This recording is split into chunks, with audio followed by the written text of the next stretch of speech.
Good morning, students. Today we will continue with the production of ethanol, that is production of alcohol, which is the last topic of your sixth semester. That is your ethyl alcohol production, or you can call in your syllabus it is written as production of alcohol. What is ethyl alcohol production? All of you know what is ethyl alcohol. It is known as a rectified spirit. This ethanol is a rectified spirit which is used in every walk of our life. That is, it is used especially, generally people think that it is a beverage and the drunkards will be drinking this ethyl alcohol. But actually this rectified spirit or ethyl alcohol is useful in each and every walk of our life. That is especially in your medical field for the injections. When they are giving you an injection, they will be taking a cotton and dipping it in some spirit, and they will be rubbing over here, and they will be injecting it, and then not to allow the entry of microorganisms through that injected hole, they will be again putting the spirit, the cotton that is soaked in spirit will be placed here on that hole where you have given injection. So this is useful here. Second one is ethyl alcohol is useful in your paints, that is in your dyes, lubricants, that is your grease, oils, everything is there in these. Also these ethyl alcohol is especially used in dyes and lubricants. Next, ethyl alcohol is also used in your detergents. In your detergents, what you will be using, the detergents for washing your clothes, for your face wash, everything, in these detergents, that Ariel powder, that Tide, all these in them, the ethyl, a small amount of ethyl alcohol is used. Next, ethyl alcohol is also used to contamination free, that is to clean the environment in plant tissue culture, plant biotechnology laboratory and animal biotechnology laboratory, to clean the environment so that there won't be any type of contamination. Next thing, this ethyl alcohol, see here, ethyl alcohol is also used in the production of acetone, acetaldehyde, acetic acid. In the production of all these chemicals it is useful. Next, not only that, ethyl alcohol is used as your fuel. What is that fuel? As a gasoline, petrol, in all these diesel, in these productions ethyl alcohol is used. So these are the applications of ethyl alcohol. Now this ethyl alcohol, since long years, since many years back, they started producing through fermentation technology. Ante direct ga inke edi ledu, through fermentation technology ethyl alcohol was produced. Next, the ethyl alcohol was produced through fermentation technology. Coming to the next one, coming to the production of ethyl alcohol. For the production of ethyl alcohol, what you have to do is, first we will see the organism. What is the organism? All of you know that yeast is the organism that is essential for the production of ethanol or wine. Now see here, the beverages like wine, beer, wine, all these are produced, they are nothing but ethyl alcohol only. Now this ethyl alcohol, it is very, very costly. The organisms are, you can go for bacteria or you can go for fungi. The bacteria is your Klebsiella pneumoniae, next Clostridium. These are the bacterial cells, and some other bacterial cells are also there, that is zygomyces. These are the bacterial cells, they help in the production of ethyl alcohol. And coming to the fungi, Rhizopus, Mucor, Aspergillus, and last but the least your yeast. That is, yeast is that is Saccharomyces cerevisiae. These are the fungal organisms that are helpful in the production of fungi. Of all of them, Saccharomyces cerevisiae, that is the yeast species Saccharomyces cerevisiae, is highly essential for the production of your large amount of your ethyl alcohol. Now these are the organisms. Coming to the media composition. Generally in media composition, as a carbon source, what you will be using? As a carbon source, you will be using here, see here, carbon is your sugar, molasses. Sugar molasses means nothing but your cane sugar molasses. What is molasses? Again I am going to remind you, that is, you will be taking sugar cane and you will be taking the juice, and that juice will be boiled, and when you boil for 2 or 3 days, that will become dark in complexion, that is known as first molasses. Next, again and again you are boiling for 3 more days, it will become second molasses. Again and again you are going for boiling, it becomes third molasses. That means molasses is the dark colored complexion of the solution which is prepared from sugar cane juice. This is known as molasses. This is your first one, that is carbon.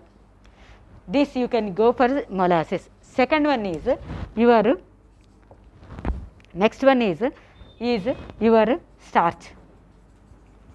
Starchy material.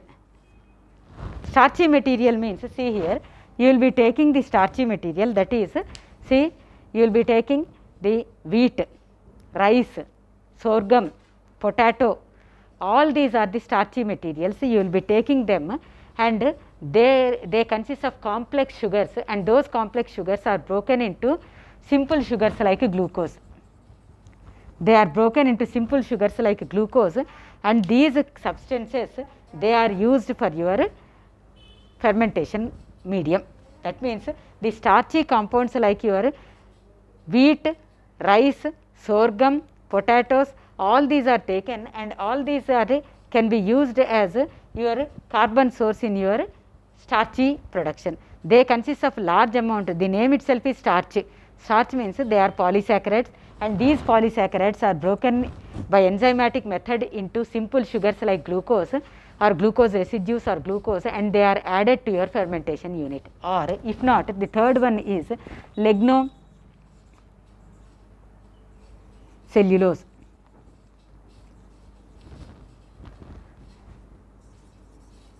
Next one is lignocellulose. These lignocelluloses are nothing but they are also celluloses. They are, cellulose means complex polysaccharide, cellulose means polysaccharide, just like starch, cellulose is a polysaccharide. So, these lignocelluloses are available from vegetable waste or plant waste, next are agricultural waste, and your wood. From them you will be taking the wood pulp, and that consists of cellulose, and that will be treated with microorganisms or with enzymes, so that it will be converted into simple sugars like glucose, and these glucose molecules are added into your fermentation unit. Now, these celluloses, they are especially available from the paper pulp industry also, you can get it. So that the glucose, because the starch and the cellulose, they are made up of beta D glucose units. So, all these beta D glucose units, by enzymatic action, they will be separated and they can be used in your fermentation unit. This is your carbon source. You can use any one of the carbon source. Okay. Now, in this, there is no need of adding all the nutrients. Only this starch is enough, or cane sugar is enough for the production of yeast. That means not many nutrients are essential. For this, what you will be doing is, you will be taking, see, coming to the production, what you will be doing is, you will be taking your fermentation medium, that is your cane molasses. You will be taking cane molasses, and you will be diluting it with water. Then it becomes molasses what? Is it okay? See here, what you will be doing is, you will be taking the cane molasses and diluting it with a little bit of water. So, it is called as the diluted cane molasses, or the diluted cane molasses is called as molasses wort, or you can call it as the diluted molasses is called as molasses wort. Now, this molasses wort is taken to this is only enough, along with yeast this is only enough, but some of the nutrients are added, that is only ammonium sulfate. Ammonium sulfate is added, and after adding these, you have to check the pH. The pH should be 4 to 5, but the optimum pH for the production of large amount, enhanced production of yeast, ethyl alcohol, or large amount of ethyl alcohol, large quantity of ethyl alcohol, that is 4.8 to 5 is the optimum pH for the production of your wine in using yeast, that is Saccharomyces cerevisiae cells. Next, temperature should be maintained, and this temperature should be, it is 28 to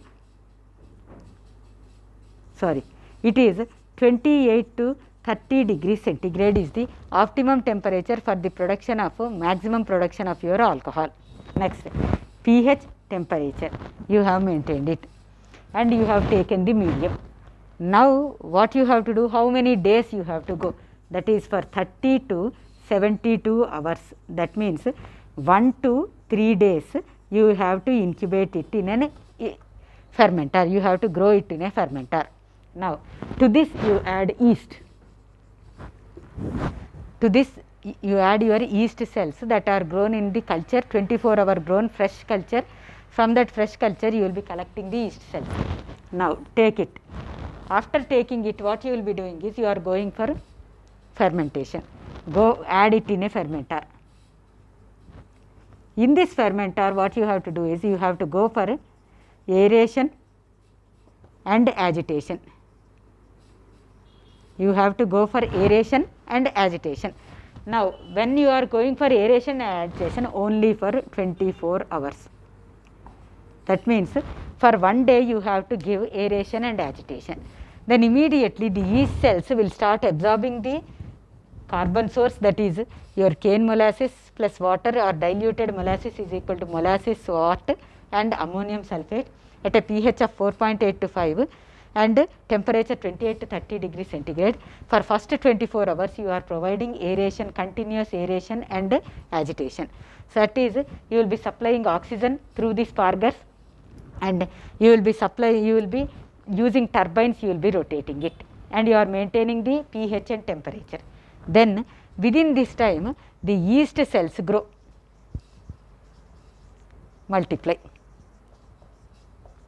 The yeast cells will multiply.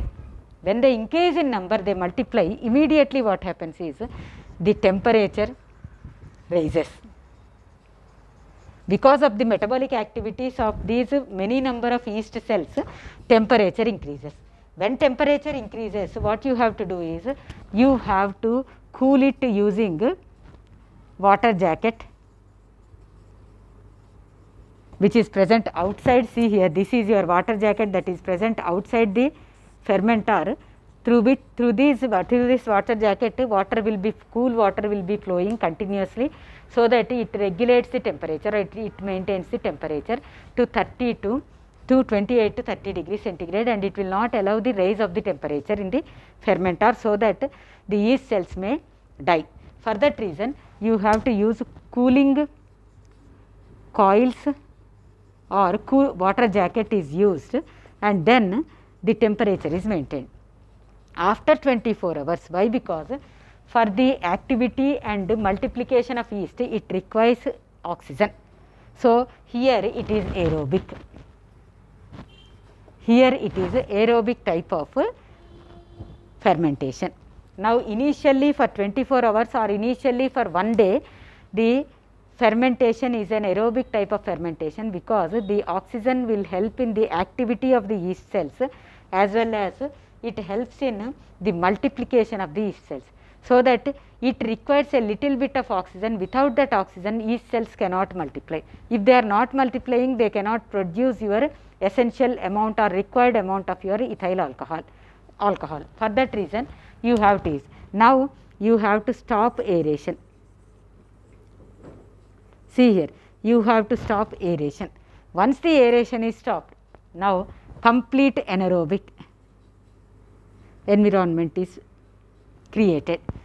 Complete anaerobic environment is created. Stop aeration and agitation. That means there is no movement with the turbines. There is no mixing of the medium and the yeast cells using turbines or blades or impellers. You are stopping it, and here a complete anaerobic environment is created. How many days? For 2 days. That means 48 hours. This is 24 hours, that is 1 day, and this is 2 days. Total is 3 days. Now in this, within this, aeration is stopped and agitation is also stopped.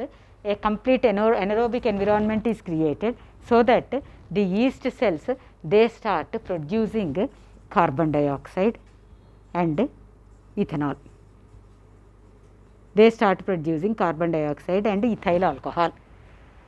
When they have started producing carbon dioxide and ethyl alcohol, after 2 days what you will be doing is you will be filtering. When you are filtering it, you can take 2 pathways. Then after filtering it, you have to take that filtrate. See here, take the filtrate, that is your liquid material, you got it, and on this side you will be getting yeast cells. Is it or not? When you take tea and strain the tea, you will get filtered tea in the bottom glass, and on the strainer you will get the tea powder, used tea powder or boiled tea powder. Is it or not? Same as that, on the sieve you will get, when you filter it, you will get yeast cells on the top, and the liquid solvent consists of your filtrate. Now take this filtrate and go for fractional distillation.